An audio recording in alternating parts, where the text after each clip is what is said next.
Ms. India Jubb to conclude the case for the proposition.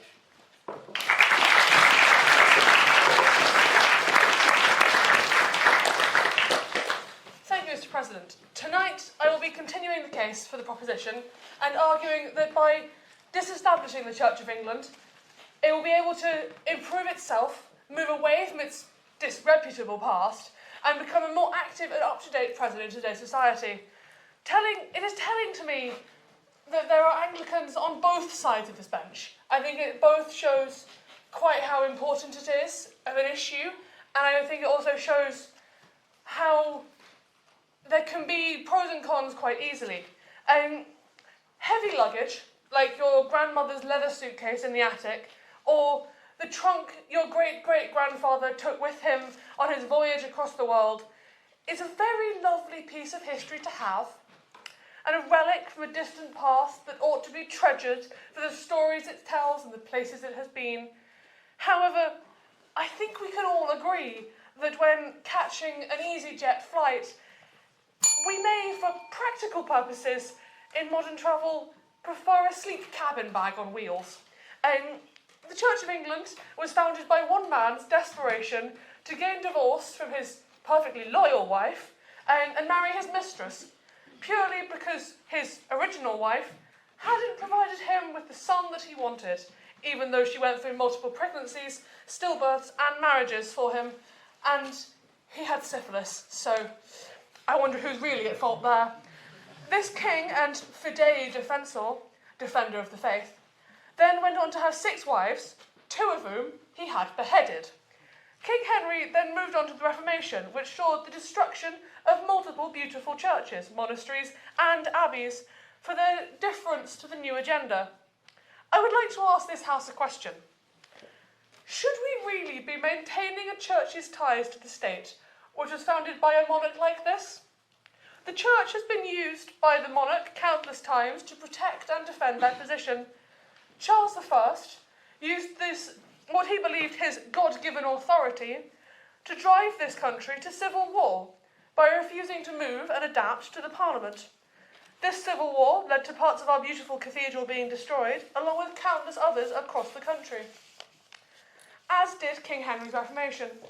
The Church of England has, since its beginning, been an excuse for persecution and death throughout its history.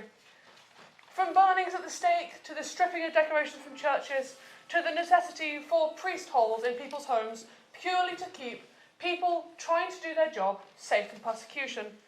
Of course, I accept that these are historical examples, but surely it cannot be healthy for a modern church to continue being bound to a state without the ability to move past and away from the ghosts of its bloody history. The Church of England, for bifold reasons, its rooting in the past and ties to the state, is unable to move to the present times. Gay marriage has been legal in this country for 10 years, a bill which the fidei defensor at the time herself signed off on. And yet, the Church of England is incapable of allowing queer members to get married in the places that mean so much to them. The ties to the state prevent the church from taking any influential positions by forcing them to try and appease too many parties. All churches have to take stances which consider scripture, doctrine, existing teaching, and the wishes of their members. However, being the Church-State of England, the State Church of England, forces this church to consider the viewpoints of the monarch, their head, the views of the country as a whole, and the views of other active churches in the country, as they have to operate on a national rather than local basis. This in turn turns people away from the church, as there is little actual policy provided.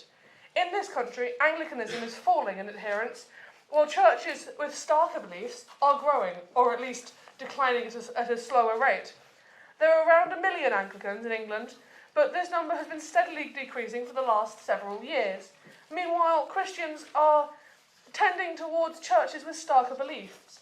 Evangelicalism, Catholicism, and the Orthodoxy are all been growing in recent years, and this cannot be put down to a need for more traditionalism, because the difference between the Orthodoxy's idea of traditionalism and evangelical ideas of traditionalism could be said to be stark.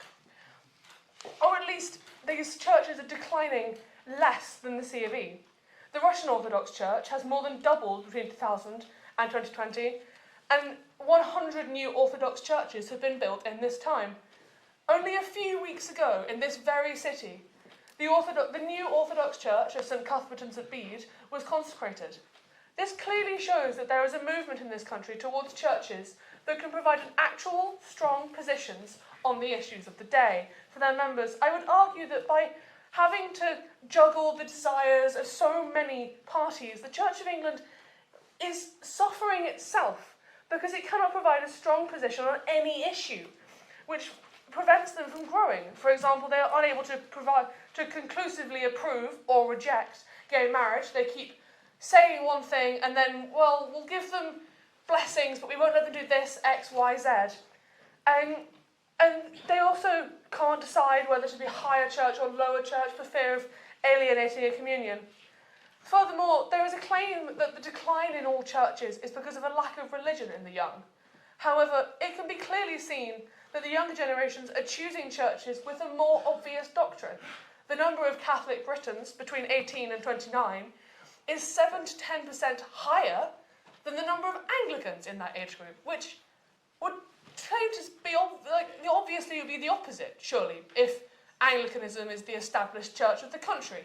You'd think that that might have a higher population in the young, but no. Being the established church in this country also provides the church with an unfair protections from acts such as the employment law. Parishes and dioceses do not have to stick to the employment law, which aims to promote equality. They can, for example, refuse to employ a priest, a perfectly qualified clergy member, which the bishop mentioned, and when he was talking about how it was open to all and qualified clergy members are not costing the church any money because they are, they're costing the state any money, on the grounds of sexuality. This is not the case for other state institutions such as the NHS or schools. Neither for regular organisations such as universities or other businesses.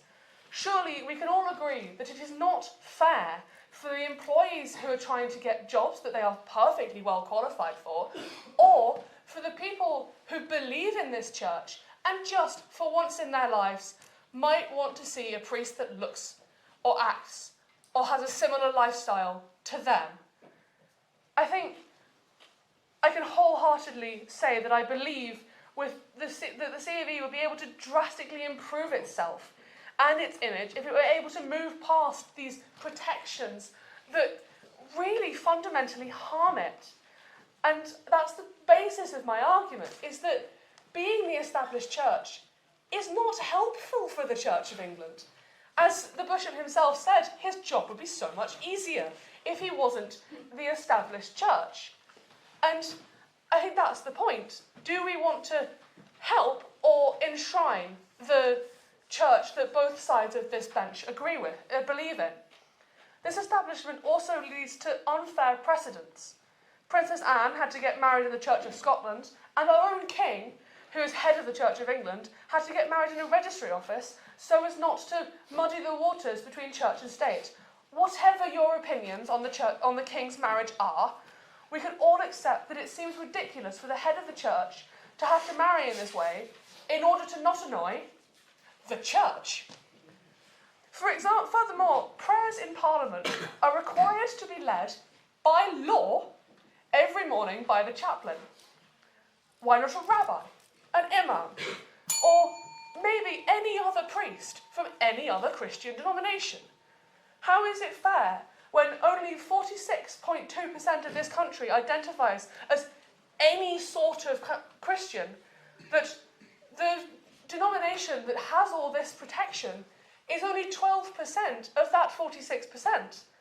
Of course, it could be argued that having prayers in Parliament is becoming unnecessary as a whole.